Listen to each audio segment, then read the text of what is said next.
ladies and gentlemen, to another episode of Rise Urban Nation. I got a special guest in the building. This fella hit me up on LinkedIn, and I knew we had to have him on the show because he used the words inspiring, uplifting, and that just hits right to my soul. Ladies and gentlemen, I got Anton in the building. Anton, how are you doing today?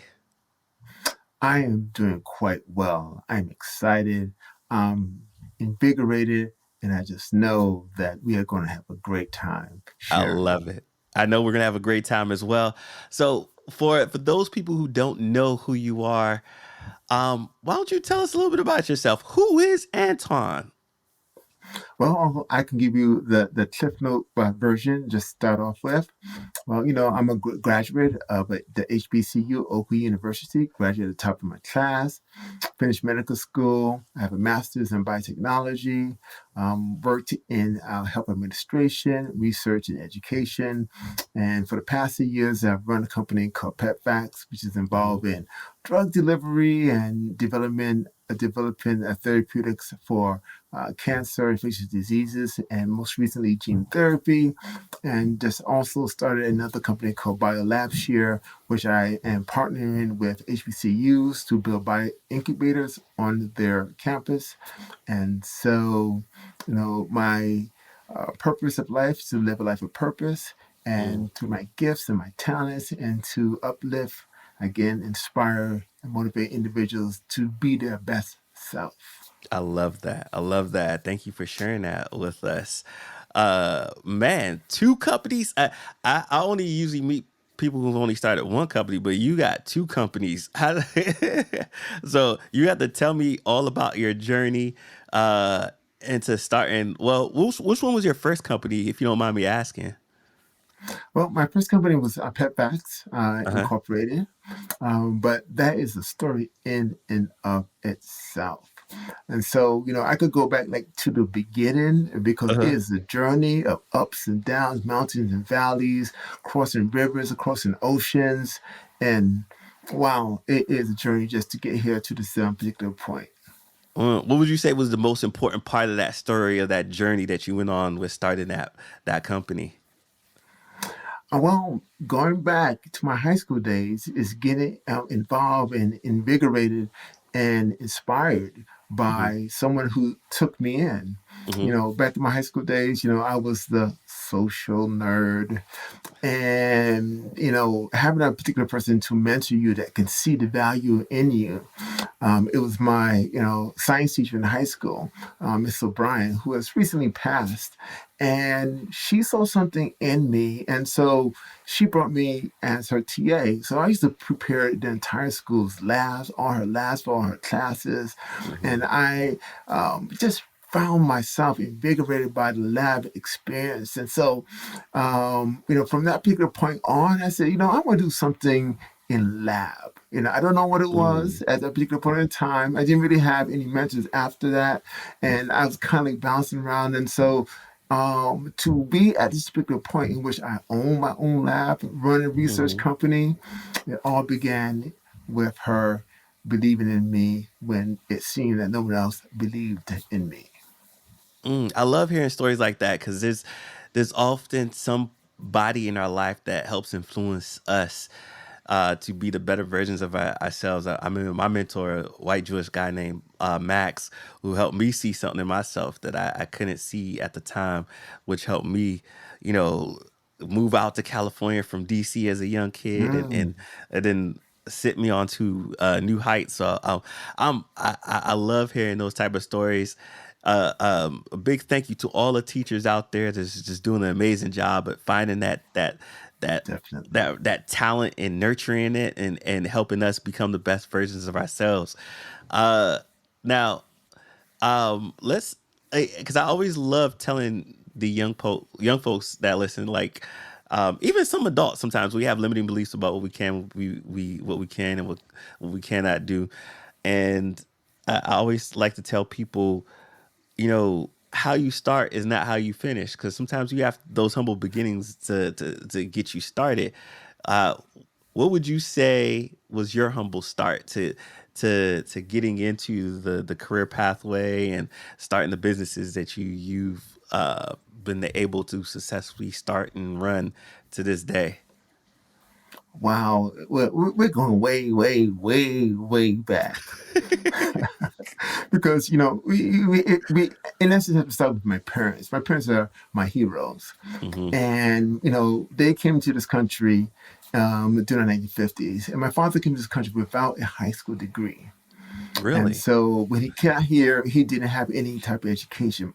My mother also came to this country without a high school degree, and she's from Guadeloupe. My father's from Jamaica, and Hmm. somehow they met in the great melting pot called New York City.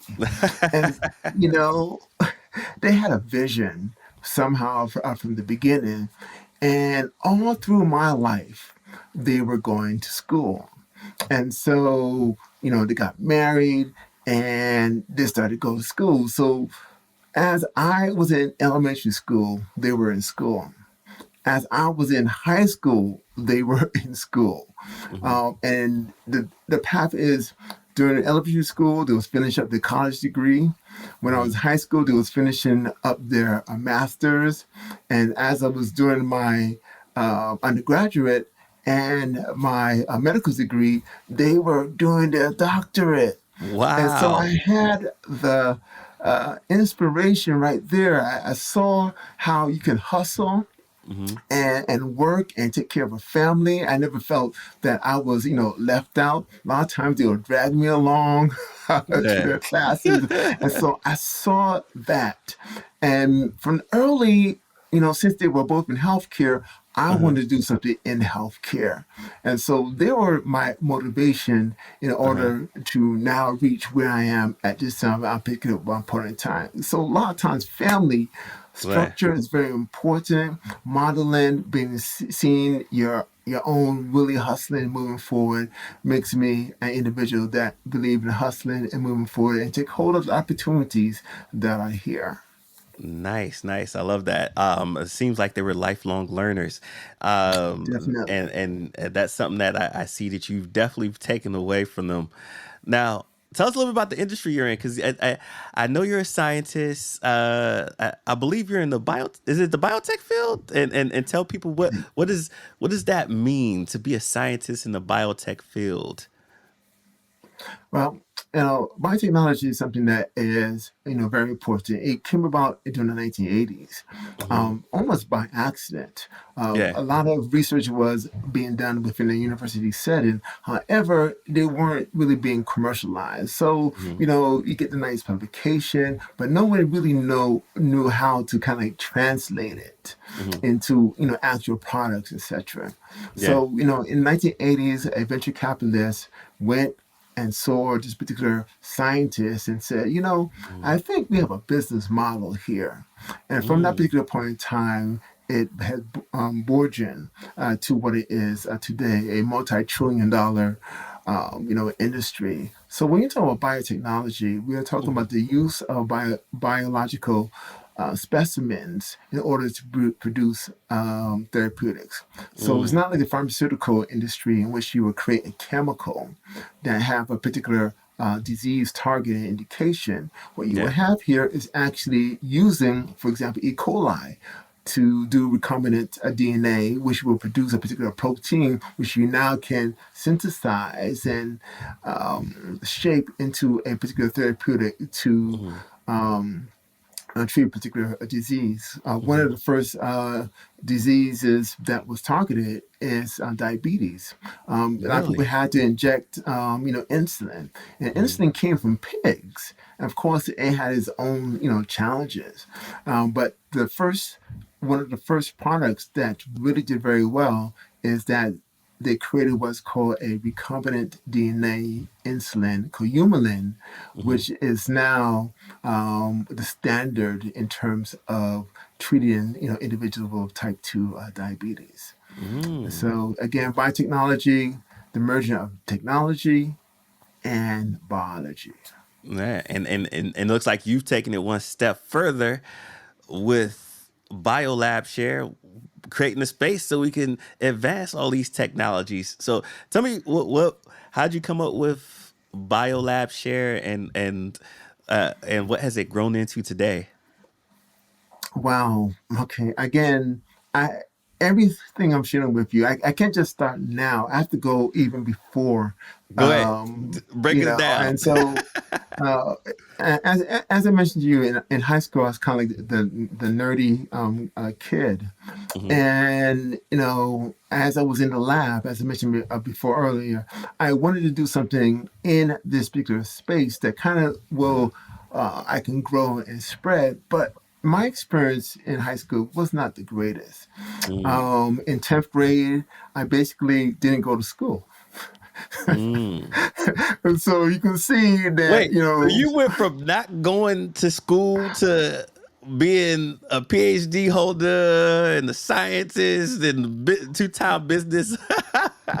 there's hope for everybody. Yes. And so, in 10th grade, I was basically, hanging out with the wrong person. Uh-huh. And we, used to skip class along that line. And so I graduated from high school with less than a 3-point, average. And one of the Mm. situations that really kind of triggered me, and sometimes, you have to get angry, you have to get mad. It Mm. was going towards my graduation. Yeah. And I was in my chemistry class. And that teacher didn't really care for me too much. He was a very popular teacher with popular kids. And of course, I was not popular. And he gave me a D right before I graduated. And it Wow. really hurt me because, that was one of the classes that I knew that I needed to get into medical school. And so Hmm. my mother actually cried at my graduation, Hmm. because she kind of recognized how socially isolated that I felt. But I got mad, I got angry, and I said to myself, I'm gonna make 3 goals. One, I'm gonna graduate in the top 1% of my class. I'm gonna Hmm. graduate in 4 years, and I'm not gonna have any C's. And guess what? I graduated summa cum laude, top 1% of my class, and no C's on my college transcript. And I Congrats. did it in chemistry, same class. That teacher gave me a poor grade in. Uh-huh. And so, my inspiration now, going fast forward, is that I don't want anyone to go through what I went through. I Hmm. want to be able to mentor individuals that have talents and capabilities. And Yeah. so BioLabShare is partnering with, different HBCUs to bring something that has not been on their campuses. There's 107 HBCUs. Many of them, especially those who are not state affiliated, Hmm. are in trouble. They're having Yeah. problems. They're having difficulties. Uh-huh. And BioLabShare is two-pronged. One, we have a shortage in wet lab bioresearch space in America. We Okay. just don't have enough space for bio innovation. So we're solving that particular problem. And number two, I'm a raisin in the sun. Now, when I go to conferences, it's just me. And so I said to myself, there must be a way in which, as you can see, kill two birds with one stone. Yeah. One, solve this particular problem of having more bio-innovative spaces, but also diversify. And Hmm. so, I have been talking to different universities. I'm on A&M. They're very interested. Oak University, my alma mater. Just finished touching base with Morris Brown Hmm. University, located in Atlanta, to possibly put a bio incubator on that campus, Bowie State University, and also with St. Augustine in North Carolina, the Research Triangle. And Yeah. one of the big things is, we have to stop believing in forced bias. We can't just talk about it. Yeah. You know, Again, when you talk about biotechnology, a multi-trillion-dollar industry, when you look at technology, these big universities like Stanford and John Hopkins, they get licensing funds coming in through the technology. I want to birth genius. You Hmm. know, I have to tell you this other experience that I had when I was in medical school. I wanted to do research, and a lot of times they have summer research Hmm. programs.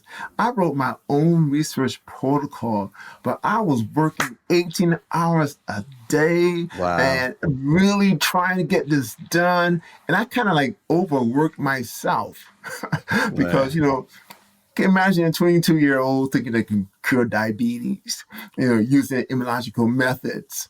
And so I kind of struggled through medical school, not because I didn't have the capabilities, but because I was so obsessed with research Hmm. that I kind of neglected what I was really supposed to do.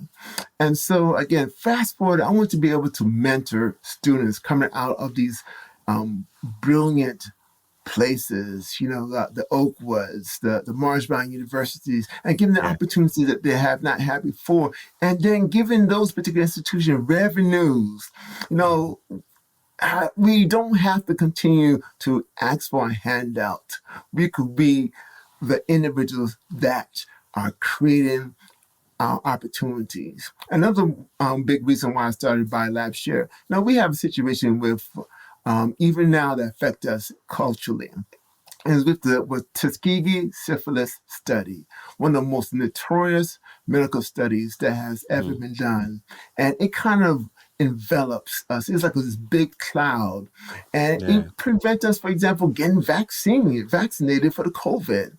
And we are disproportionately affected by this particular pandemic.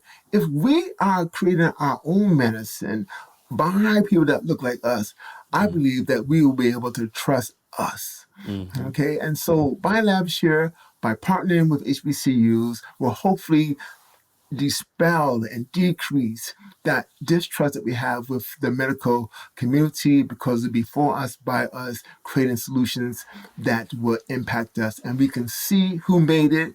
And I believe that that will make a major impact in our community. Man, I And I know I love said a this. mouthful. No, no, that was perfect because you gave us you took us on a journey, and that was a beautiful way to take us on a journey so we could help understand the full story and the breadth of it.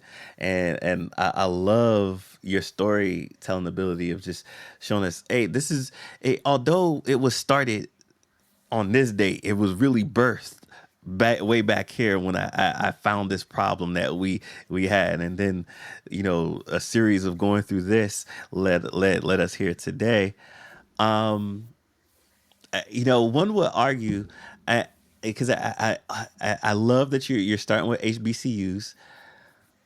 I as somebody who used to be out in the community and talking to the high schoolers, how do you feel about getting students much engaged much sooner, like at the, the high school level, the elementary school level? Because sometimes I often see that some of our counterparts that are in these different career spaces, they've been kind of groomed a lot earlier or have more awareness of these different career fields that I think our people don't fully understand or have available to us. I know we have STEM and so forth, but like could there be a place in which even our communities are engaged, like at the lab level with like those high schoolers who are you know going to soon be in college, and they get to explore this as a possible opportunity that's available to them if they haven't witnessed it yet.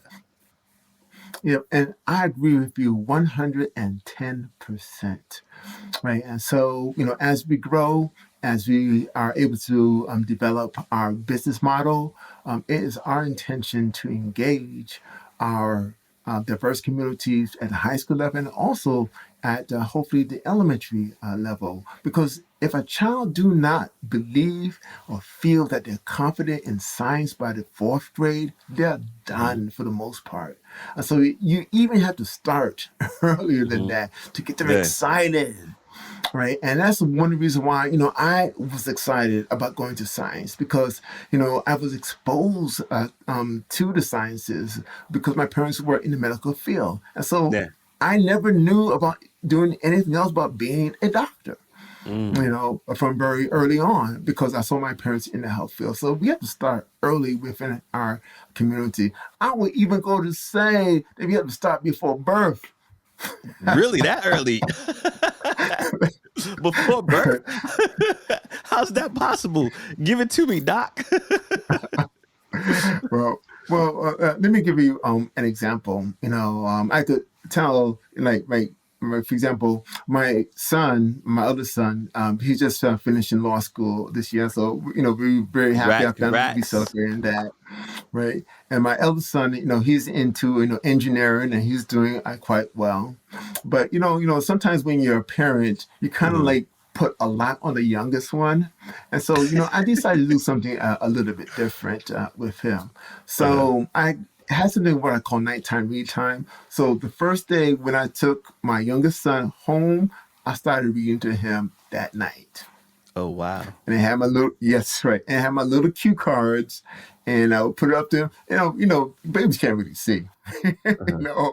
but in my mind, I was going through the motion. And so even though I had a very busy schedule, I had for him, unlike the other two, what I call nighttime read time. And to make a long story short, by the time he was in third grade, my wife brought on bringing Scratch, and he mastered it. So by the time he was in fifth grade, he was actually teaching. The teacher would actually go out the classroom, and he would actually teach Scratch to his own classmates. Wow. And to make a long story short, right now he is a master a coder. Mhm. Um, and of course he likes to keep his income secret, but one month he made close to $35,000, and then Mhm. he said he was going to retire. I can see how he Right. would say that. Right. And so he's been an entrepreneur, a tech entrepreneur since the age of 12. And he's a master, a coder. And but that early you know, uh, interaction with science. Mhm. I put him on the computer when he was 1 years old, read with Mhm. him, every night. He was reading at the college level at middle school. And that's something Mhm. that we can do ourselves and not wait for the educational system. And so when Yeah. you talk about STEM, when we talk about biotechnology, when you talk about those particular fields, those individuals start early. When you look at Bill Gates, in recent story, he was in elementary school playing with the computer. Steve Mm. Jobs, Michael Dell, all these individuals. And so we have to introduce ourselves, our community Mhm. individuals early. And so that when they come to myself to be able to do an internship in high school or an internship in college, that they're Mhm. ready and prepared. Yeah. So I love that. Love that. You hear that, ladies and gentlemen? We got to start early. Now, for you, I know you didn't necessarily get the early start. You got a little bit of a later start, but you was able to Yes. make up for lost time. And I think there's going to be a lot of people who are inspired by that version of your story as well. Let's say I'm somebody who's getting a late start. Like what's some advice you would give to somebody like that who's like, you know what, you know, I've always liked science, but I never really engaged with it like that in high school. But now that I'm, graduated, maybe first year out of high school, first year out of high school in my college years, or maybe I'm like 5 years out. How do I get, like, what's the steps that I could take to get engaged and really, you know, get on that forward momentum path to get involved in the sciences and start my science career? Yeah. And that's a wonderful question. Making that transition is something that's very important. One, you have to have a roadmap. Where do I Mm, want to go? And how do I get there? One of the things that I didn't really have mentors. And so if you can find someone that has already been there, done that, it's good to connect with that particular individual so that that person can helpfully guide you. I will start out with baby steps and do a certificate. A mm, year certificate, put your toe in the water mhm, and, test it out and see if you can do well with that. And then make the gradual switch to, maybe a 2 year program, a 4 year program, or, if you have already graduated in college and making a transition, a lot of times you'll set, some of your college classes, then do a master's in that particular area. Like for example, I have a master's in biotechnology because I really had an interest in moving into research with an emphasis in immunology and Mm-hmm. bioinformatics. And so, what I would suggest to that particular individual: research, research, research. Look at what you like. Look at your strength. Because a lot of times you may love something, but that doesn't mean that that's the path for you. So, Mm. trying to make sure that your skill sets match your love. Yeah. Right? And then, start out with, a certificate, additional courses so that you can move into the direction that you desire. I love that. I love that. Now you you are a person that I see that just had a very rich life and a lot of knowledge along the way. What would you say is one good lesson that life has taught you? Wow. Persistence, persistence, persistence. Mm, Success is defined not by how many times one has fallen. mm, Success is defined by how you get up every time you have fallen. And that getting up is always with head held high, chest out with pride, to go forth to help those who desire your help. So, there's a song by Don McCartney that says, a saint is but a sinner who has fallen down, but get up. mm, Sometimes in life, you are that person that you just have to keep on struggling to go forward. You have a dream, you have a passion. Do not let anyone move you off of your goal. Be dogmatic about it. Be flexible, but make sure that you keep that goal, because everyone knows that a journey of 1,000 miles begins with one step. And so, you look at your setbacks as an opportunity, as a setup for your comebacks. And so, mm, if you move forward and don't allow your failures to overwhelm you, but just allow them to think as your stumbling blocks, your stepping stones. And so, I'm going to step on these stumbling blocks. I will mm, pack them on top of each other so I can mm, reach a higher height. Always fall forward, never mm, backwards. mm. And so, by having this particular optimistic thinking, you can be reassured that you're going to reach your goal. It's better to shoot for the stars and get to the moon than to have no higher ground, gold, and stay on the ground. You have to think like that. Man, that was all liquid gold right there. I wish I could repeat it just so eh, they. If you missed that part, hit rewind on wherever you're listening to this and re-listen to that again so that you could get through any situation that you feel that you have faced. I often everything you said it kind of makes me think that the way science is, it isn't solving problems in science kind of is that way too. You want those problems so you can go back and find a solution. Often uh, it's it's it's hurry up and get to the failure faster so you can compound on top of that to find the solution or get to closer to the Mhm. solution. Would you say sometimes life sometimes mirrors science like that, especially when you're starting a company where be dogmatic, but you have to be flexible because you might have to pivot in your approach. Did you find starting the company was very similar to that of your knowledge and your science background when you were going on that journey? Whew. Oh man, I'm just reflecting on that particular question because it's a deep question, and I have had some major, major failures. Um, when I started PepVax, and the reason why I started PepVax, let me share that particular story, is because I was recruited to work at a particular university, and I was Mm-hmm. supposed to be the guy who was supposed to bring research to the university, but only one person got it, was president. Mm, Everyone under it just seemed like they didn't get the memo. And so it was just frustration, a lot of frustration to me. So I said to myself, I can't be here anymore. I'm going to start my own company, do my own research at my own time with no one telling me that I can't submit this grant. And so I didn't know anything about starting a company. So I put an ad, check this out, in Craigslist uh-huh.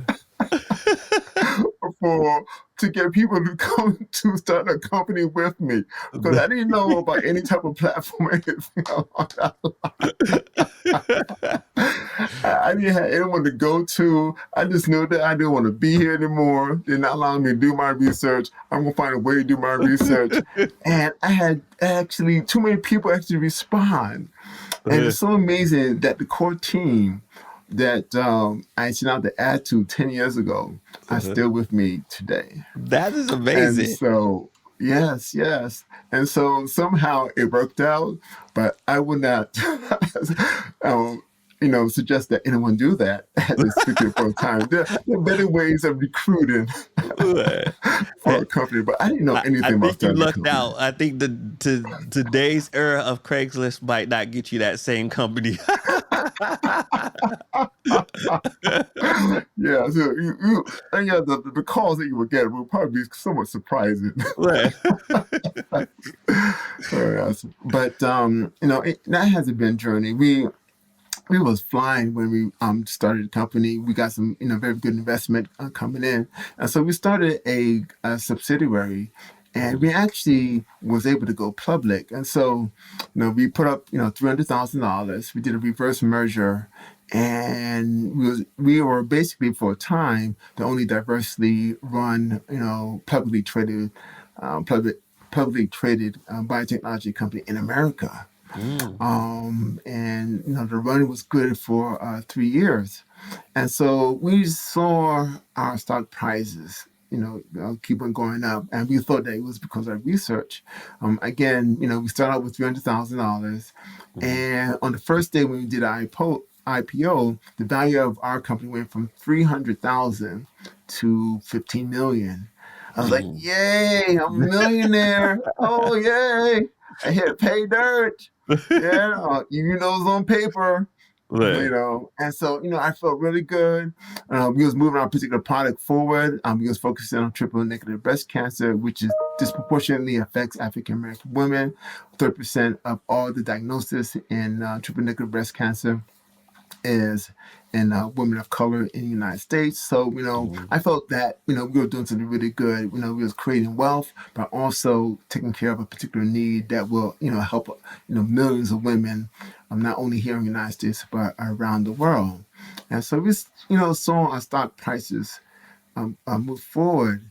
Then one Friday, I received a call from my CEO, and what he told me was a company stock has suspended trading.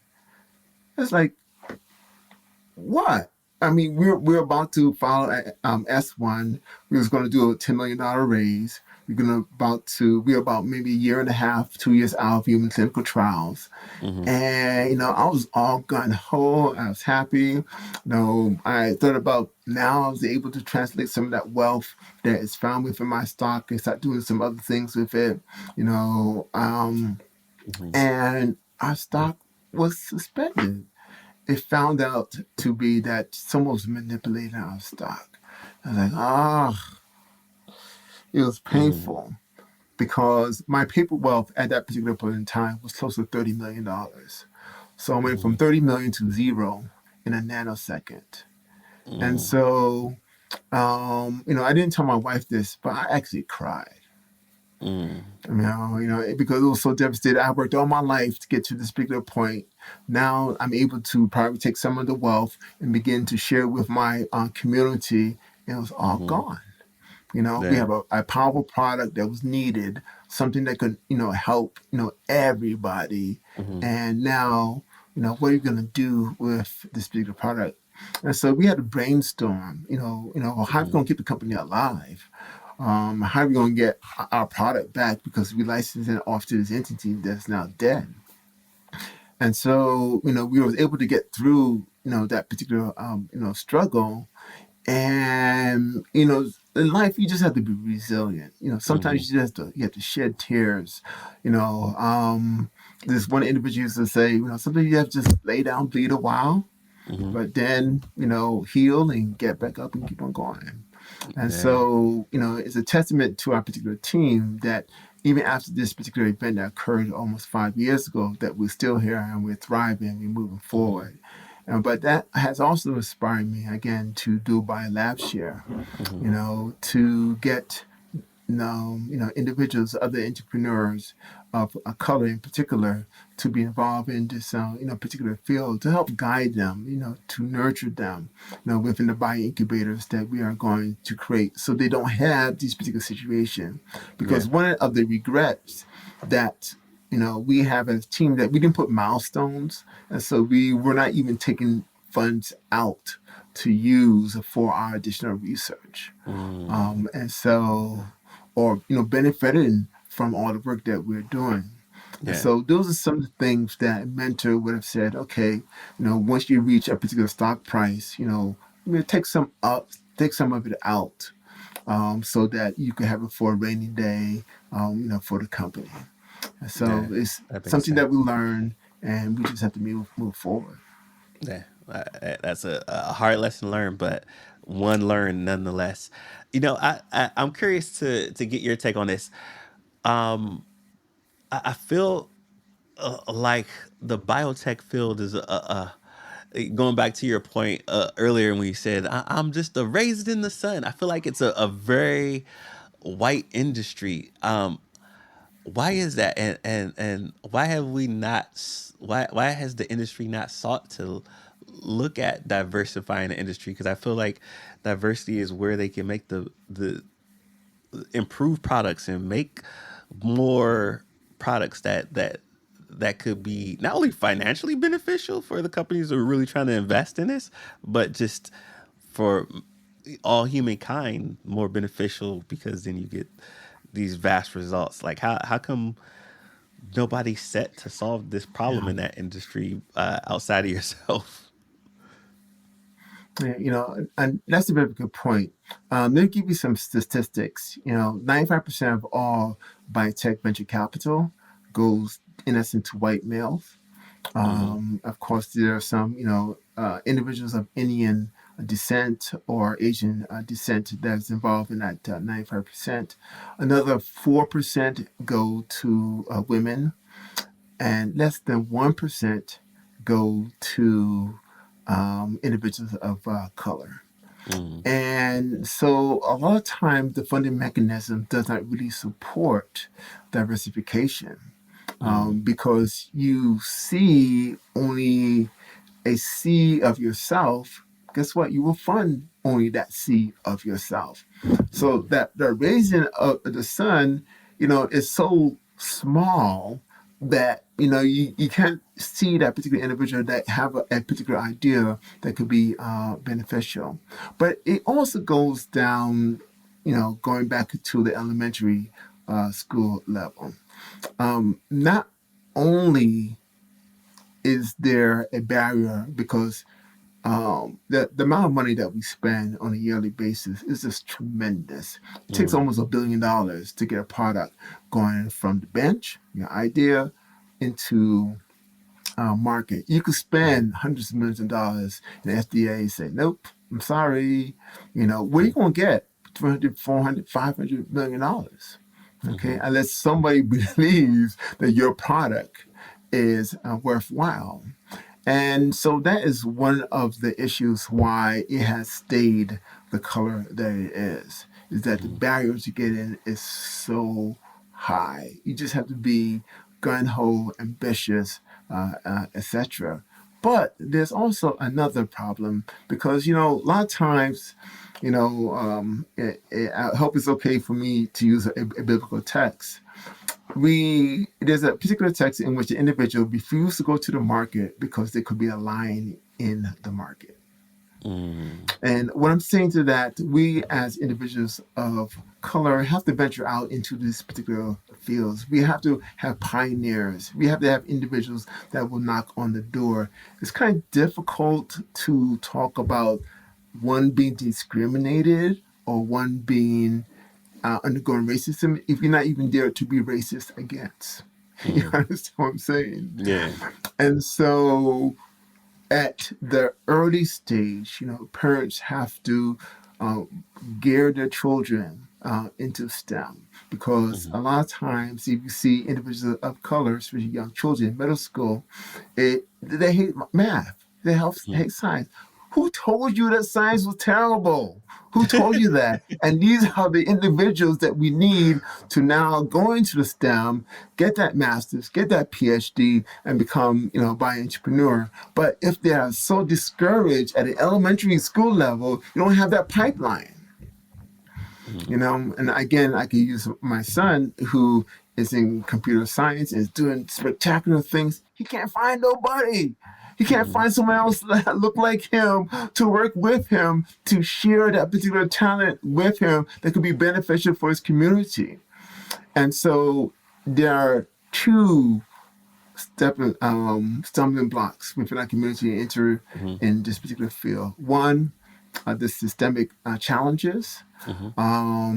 of perception, and also the internal challenges of not preparing ourselves to even get to that glass ceiling to knock on it. I love it. So I want to first say thank you for helping us and creating more spaces so that we can overcome those roadblocks. You truly are a pioneer. So I always like to give flowers to people while they're still here. So thank you for that. And I think you're absolutely right. And I'm hoping that us amplifying your story will help bring more attention to that, and that then there becomes more of a hyper focus or awareness to really change the narrative of that, and we start seeing more people in those spaces, seeing more individuals working with you and your agency to duplicate your efforts, if not triple your efforts, in this space. So thank you for being a true leader in this, and helping us get to this far. Um, when you look at the future, what do you think the future has in store, specifically for your industry, and what does it look like for people of color? Okay, well, that's a two-part question. This industry is here to stay. This industry is continuing to grow. This industry will make spectacular accomplishments in the future. I imagine within the next 50 years that the average life expectancy, especially with those within the Western world at least, Hmm. will be close to 100 years. Right now it's 80. In Japan, it is approaching, 85. And Hmm. that's all due to, for lack of a better way of saying, westernized medicine. In Hmm. 1900s, the average life span for an individual was like 40 years. Now we have double that. That is spectacular. And the quality of life of individuals who are living at 60, 70, and 80 has continued to increase.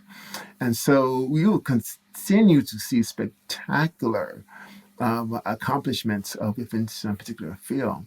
I must say this one caveat, however, is a lot of that spectacularness, if I could use that particular phraseology, is being negated by the lifestyles of those individuals who are using those particular manipulatives to live longer. Obesity is a major problem.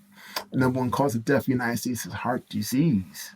And so yes, we could do triple heart, you know, bypass surgery. The surgeon can actually do it in their sleep. After a while, we will have nanobots actually doing those particular surgeries. But what the point is, why do you need a surgery in the first place if that person had exercised and Hmm. ate a balanced diet? And so one of the challenges with westernized medicine is having a strong preventative medicine component, so you don't have to utilize those particular systems. But for Hmm. individuals who exercise well, drink enough water, get enough rest, learn how to deal with stress, their life expectancy and the quality of life will continue to go up and up and up and up and up.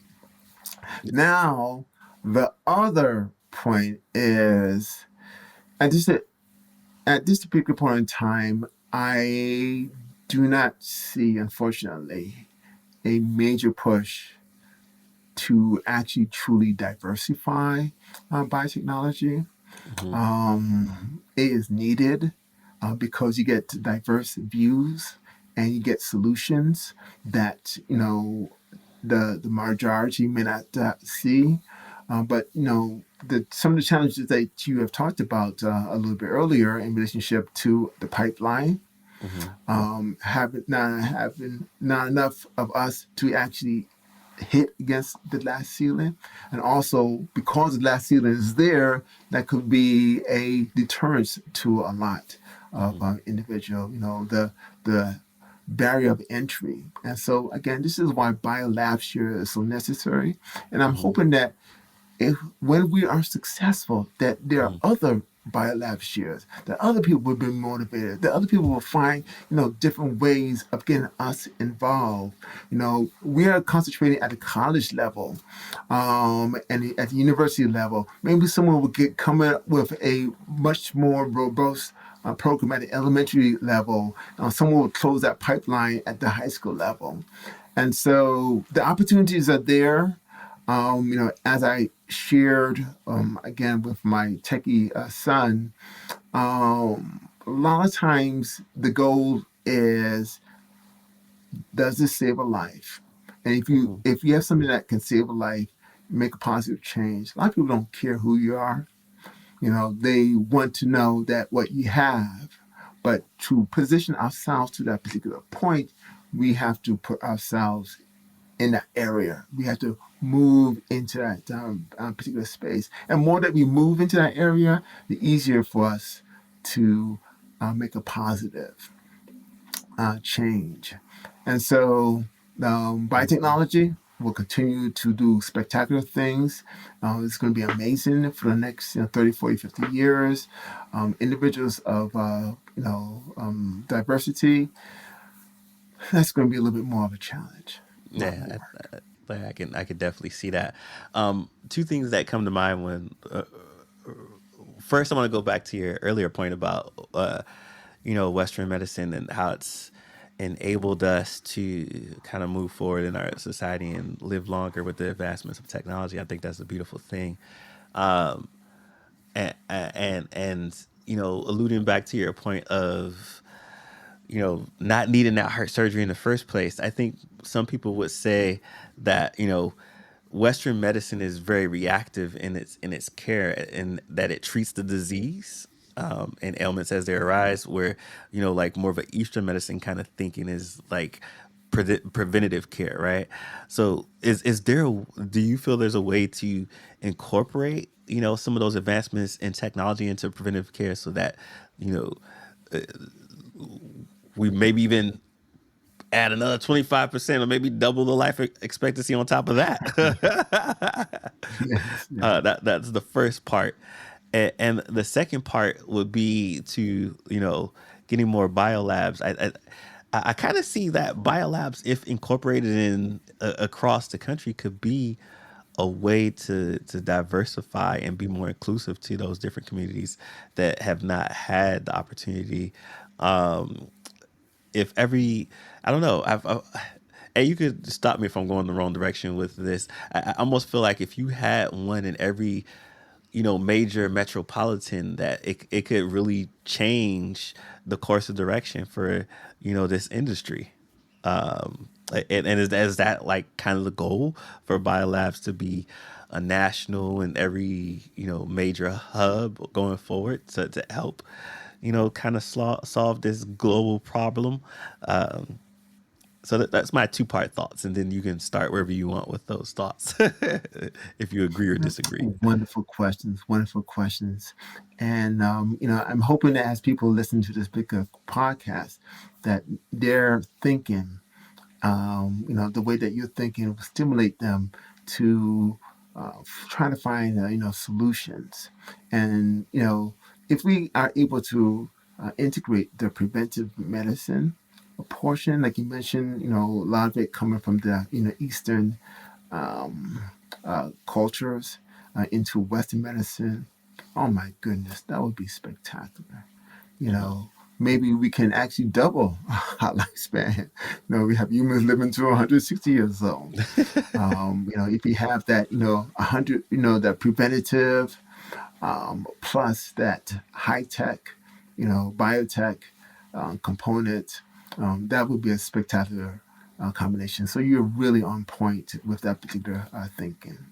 And I think most health experts will totally agree with you in that regard.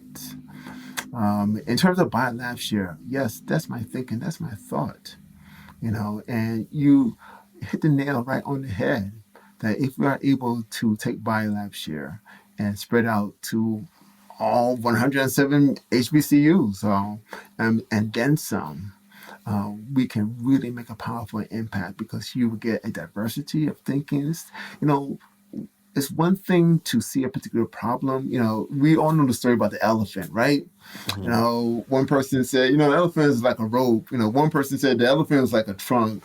One person said, no, the elephant had, really rough skin and like a rug, But what we really want is everyone to kind of step back and look at the big picture. Come Hmm. together, work together, put all the ideas together. And a lot of times you recognize when people work together across the board, you have women and you have individuals of, marginalized communities coming together with those who are already there. There's space for everybody.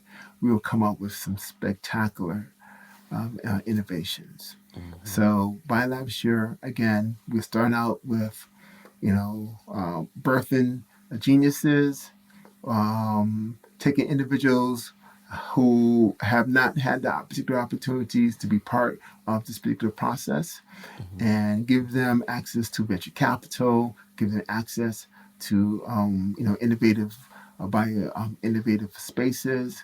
And when we do that, I think great things will happen. I know great things. I expect great things will happen, and it will. Yeah, I think great things will happen too. Man, I almost wish you were out here just this past week in San Diego. We had an innovation day. I think what you're doing has been so spectacular for that space. But here's to hoping that when we have another one of these events, you get an invite and you can come out here and share your best It'd be my practices pleasure. and some of the things you've been doing. So, with that, I think we could talk all day, but I like to keep these at a nice, what used to be a drive time for us, so people engage in all the knowledge. So, tell people what projects are you currently working on, and where can they find you? Okay. Of course, BioLabShare, I'll be reaching out to HBCUs. If I can hear from all the presidents from the HBCUs, contact me. I will be reaching out to them. We're ready to start building. Hopefully, well, sorry, we know we'll be able to build the first one That's on the right. campus Speaking into the of universe. right. We're expecting to build the first one on the campus of Alabama A&M starting next year. It's going to be close to a $5 to $7 million project, Mhm. and we're planning to build at least one or two labs per year. Mhm. And so, as long as we know that the funding is there. We have already put aside, a few $1 million, and we're just raising a little bit more at this time so that we can have a little bit more cushion. Our debt financing is in place up to close to $20 to $30 million, and so we're all set, ready to go. In relation to PepVax, we license our products to academia and industry. It is a drug delivery platform in which it can Mhm. be used for the treatment of cancers, infectious diseases, gene therapy, RNA, DNA, transport and expression. And Mhm. so, those are the two major projects that I am working on at this particular time. And to find me, well, of course, we found each other on LinkedIn. So I have a present on LinkedIn. So I am there. BioLabShare has space there. And also, I have a personal space there in relationship to PepVax. But, Nice. I do other things. I do have a YouTube channel, and I try to rap. I'm not the world's greatest, but, so if you want to put my name, Anton Dormer, you find me on YouTube. And of course, if you want to know my personal background and my personal belief, Facebook, just go ahead and put Anton Dormer. And I'm the only Anton Dormer I know in America. So Right. if it comes up, that's me. Well, I could tell by the way you was putting some of these verbs together that you had a little bit of raps in you. Okay. The way you were inspiring us, in certain segments of today's podcast. So, Antoine, my Thank man, you. thank you so much for coming out and just sharing your My story, sharing pleasure. knowledge and wisdom. Any last words of wisdom you want to leave with people before we head off and finish off the show? Definitely. I like to end up with this particular phrase. It goes like this. Listen, this work with me. It says, Okay.